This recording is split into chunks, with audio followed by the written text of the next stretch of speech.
Good morning. It is 10:21 a.m. on Friday, November 19th, 2021. I'm Christiana Ellis, and I just got up.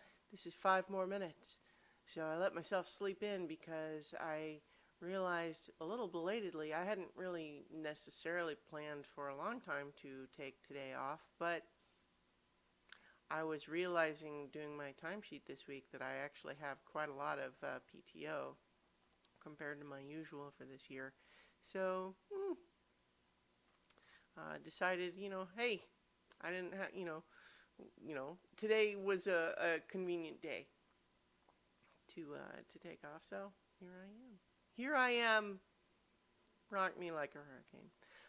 The the cartoon Centaurworld is something that has continued to live in my brain, and especially with the announcement of season 2, I'm just still thinking about it enough that I actually rewatched the whole first season last night.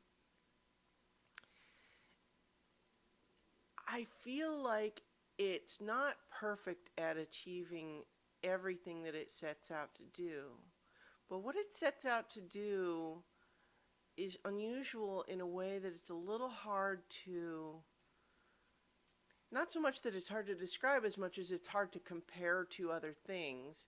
Like I've said before, I think Adventure Time is probably the closest comparison, but I I think what it does that's a little bit unusual is it's very cutesy, but nonetheless maintains some relatively high stakes in the background, and then approaches some surprisingly dark and or unsettling elements in kind of a subtle way. Like it's got a very light touch, even as it's approaching things like body horror and war and all of these, and some darker stuff that I won't get into for fear of spoilers. But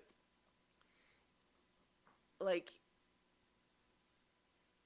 it's a show that feels like it doesn't have to make a big point of when it's doing stuff like that. It just kind of sails on through in a way that leaves you to think on it later. And I don't know. I mean, and yet it also has so much stuff that clearly is just silly, and it's got fun songs in it, and there's a lot of just dumb jokes and stuff like that. And it creates this sort of very unusual flavor of ice cream, so to speak. And so it's kind of why I posted last night on social media that it's like I need more of my friends to watch it because I want to be able to talk about it with people. In any case, you either know whether you're at all interested in that or not. I mean, I would watch a trailer for it just so you at least have a visual image of what I'm talking about.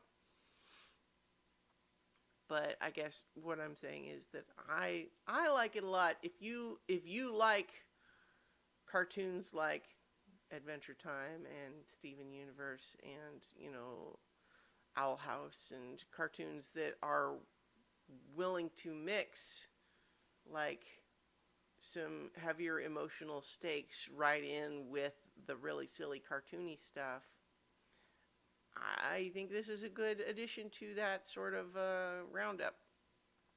In any case, I today, for the rest of today, probably gonna play some video games. I'm interested in the new Netflix Cowboy Bebop. I haven't watched any of that yet, but I'm interested to check it out. What I'll say going in is that I'm aware that a lot of people are giving it a hard time, but I like this is part of the reason why I tend to resist live action adaptations of cartoons in the first place, is that I generally sort of feel like I really like animation. I don't usually see a live action version of something as an improvement.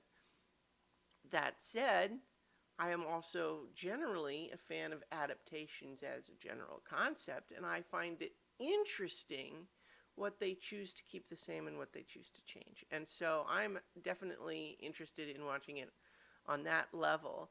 And I think what I will suggest to people, just as something that I find in my life, is that when you are willing to approach, you know, the movie version of the book you love or whatever on that level, you're, you know, be actively interested in what they decide to keep the same or to keep or to change.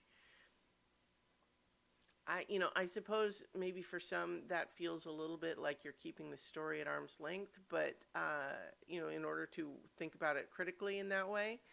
But at the same time, I feel like that also stops you from feeling horrifically disappointed when they change the line that you like the most. Anyway, I will leave it there, and I will talk to you all tomorrow for 5 more minutes.